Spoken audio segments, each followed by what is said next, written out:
Hello everyone, welcome और welcome back to the channel and I hope you are doing well. और PAT 2025 के regarding मैंने last video upload की थी। उस वीडियो पे सबने बहुत अच्छा रिस्पांस दिया और उसी वीडियो पे बहुत सारे कमेंट्स भी थे कि लास्ट डेज में कौन कौन से टॉपिक्स पढ़ने हैं जिनसे सारे इंपॉर्टेंट टॉपिक्स का रिविजन हो जाए, क्योंकि इस एग्जाम की वैलिडिटी अब 3 साल हो चुकी है। तो एग्जाम क्लियर करना बहुत जरूरी है और सबसे बड़ा पॉइंट यही है इस एग्जाम में। एंड ये सबको पता होगा कि एग्जाम 6 और 7 सितंबर को होने वाला है, जो कि 48 अलग अलग डिस्ट्रिक्ट में एग्जाम होगा और 2 शिफ्ट में होगा। सो सब अपने एग्जाम सिटी और एग्जाम शिफ्ट चेक कर लेना UPSSC की वेबसाइट पर जाकर। और जिनका एग्जाम सेंटर दूर गया है उसे हम बाद में डिस्कस करेंगे, पहले इंपॉर्टेंट टॉपिक्स देख लेते हैं। एंड एज यू नो कि एग्जाम 100 मार्क्स का होता है और इसमें 100 ही क्वेश्चन होते हैं और टाइम मिलता है इसमें 2 आवर्स का।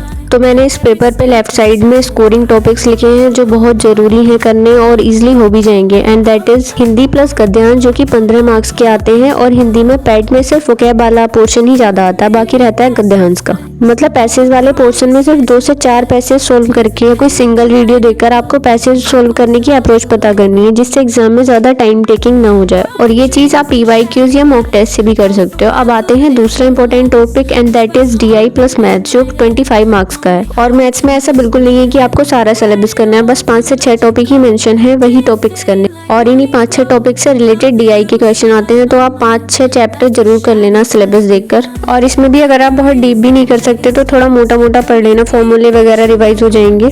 और लास्ट वीडियो में मैंने बहुत अच्छे से क्लियर किया था कि PYQs कैसे सोल्व करने हैं। तो अगर आपने मॉक टेस्ट या PYQ सोल्व करे हैं तो उससे आपको बहुत ज्यादा फायदा मिलने वाला है। उसके बाद नेक्स्ट टॉपिक है history and Indian national movement, जो कि आता है 10 मार्क्स का। हिस्ट्री मतलब एंशिएंट और मिडाइवल वाला part, and Indian national movement में आता है मॉडर्न हिस्ट्री। देन है स्टैटिक जीके, ये भी 10 मार्क्स का है। और GS में आपको ये दोनों टॉपिक बहुत अच्छे से करने हैं, स्टैटिक जीके और हिस्ट्री। सो ये टॉपिक्स आप बुक से रिवाइज कर सकते हो, या फिर आपके पास शॉर्ट नोट्स है उनसे, या फिर ये भी नहीं कर सकते तो आप मैराथन क्लास देख सकते हो किसी भी टीचर की, जिनसे आपको समझ आता है अच्छे से। सो इस तरह आपके 60 मार्क्स हो जाते हैं, जो कि बहुत स्कोरिंग है। लेकिन हाँ, करंट अफेयर्स भी 10 नंबर का आना है, लेकिन हम इसको as a scoring subject consider नहीं कर सकते, क्योंकि जो 2-3 साल से तैयारी कर रहे हैं उन्हें अच्छे से पता होगा कि करंट अफेयर्स में कैसे क्वेश्चन आते हैं। अगर आपने अच्छे से पढ़ा है तब भी 50 to 60% क्वेश्चन ही हो पाते हैं, और होने को सारे हो जाए, ना होने को एक भी नहीं। पर ये चीज आप हर सब्जेक्ट के लिए भी कह सकते हो, बट करंट अफेयर्स में ये 80 to 90% चांस यही रहता है। बाकी सब्जेक्ट एग्जाम लेवल पर डिपेंड करते हैं। अगर एग्जाम टफ आता है तो कट ऑफ बहुत लो जाएगी, फिर तो 30 to 35 नंबर पे आपको लेखपाल एग्जाम में बैठने का मौका मिल जाएगा। बट अभी मैं नॉर्मल पेपर की बात कर रही हूँ, तो नॉर्मल पेपर में 70 to 75 नंबर टारगेट करना जरूरी है। अब बात करते हैं रिमेनिंग सब्जेक्ट की, जो है English, reasoning, geography, polity, economics, science. Reasoning में भी 5 से 6 चैप्टर ही आने वाले हैं, और सेम ही इंग्लिश में मेजरली वोकैब वाला पोर्शन ही आएगा। तो अगर आप पहले से किसी एग्जाम की तैयारी कर रहे हो तो कुछ ना कुछ तो पढ़ा होगा इन सब्जेक्ट में से, तो अपने नोट से ही रिवाइज करो जो भी चैप्टर मेंशन है सिलेबस में।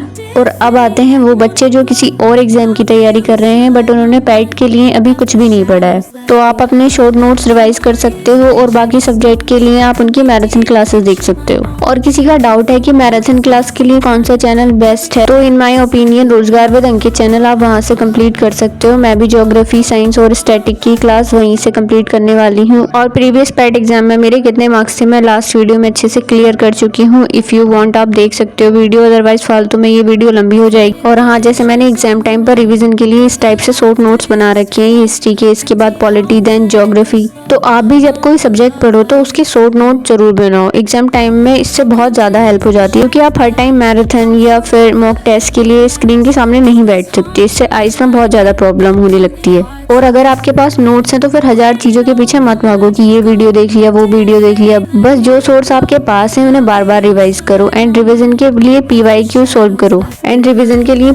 सोल्व करो, और एनालिसिस करना तो मस्ट है, उसी से आपको हर सब्जेक्ट की थीम पता लगेगी। And now talk about the exam centre. तो बहुत सारे बच्चों के कमेंट्स थे कि एग्जाम सेंटर बहुत दूर है, 200 से 400 किलोमीटर की रेंज में एग्जाम देने जाना चाहिए या नहीं जाना चाहिए। तो देखो, इसके लिए निकम्मी और अनपढ़ सरकार तो कुछ सोचती नहीं है, क्योंकि एग्जाम सेंटर का इशू हर साल रहता है। बट अगर आप एग्जाम देने नहीं जाओगे तो किसी पे कोई फर्क नहीं पड़ने वाला, लॉस सिर्फ आपका होगा। क्योंकि लास्ट टाइम एग्जाम सेंटर दूर होने की वजह से मैंने भी एग्जाम नहीं दिया था, बट 2023 पैट के थ्रू 2700 समथिंग जूनियर असिस्टेंट की वैकेंसी आई थी, और पैट कट ऑफ भी बहुत कम गई थी। सो उसमें कंपटीशन बहुत कम रहेगा, 5512 वैकेंसी से भी कम। तो इसमें लॉस सिर्फ मेरा हुआ। सो अगर आप मैनेज कर सकते हो तो प्लीज एग्जाम देने जरूर जाओ, क्योंकि इस बार इलेक्शन भी होंगे, तो पैट 2025 के थ्रू ज्यादा वैकेंसीज आने की पॉसिबिलिटी बहुत ज्यादा है। अगर मॉक टेस्ट में नंबर कम आ रहे हैं तब अभी, क्योंकि कभी कभी कट ऑफ बहुत कम रहती है। इवन बहुत सारे एग्जाम्स में तो आपने बस पैट एग्जाम अटेम्प्ट किया हो, स्कोर मैटर ही नहीं करता। बहुत सारे एग्जाम्स में तो 0 से ऊपर मार्क्स होने चाहिए। सो स्कोर कार्ड होना बहुत जरूरी है। वैसे भी अब 3 साल के लिए वैलिड है, सो बहुत जरूरी है एग्जाम क्लियर करना। और ज्यादा डिसअपॉइंटेड मत हो, कैसे भी मैनेज करो, बट एग्जाम देने जरूर जाओ।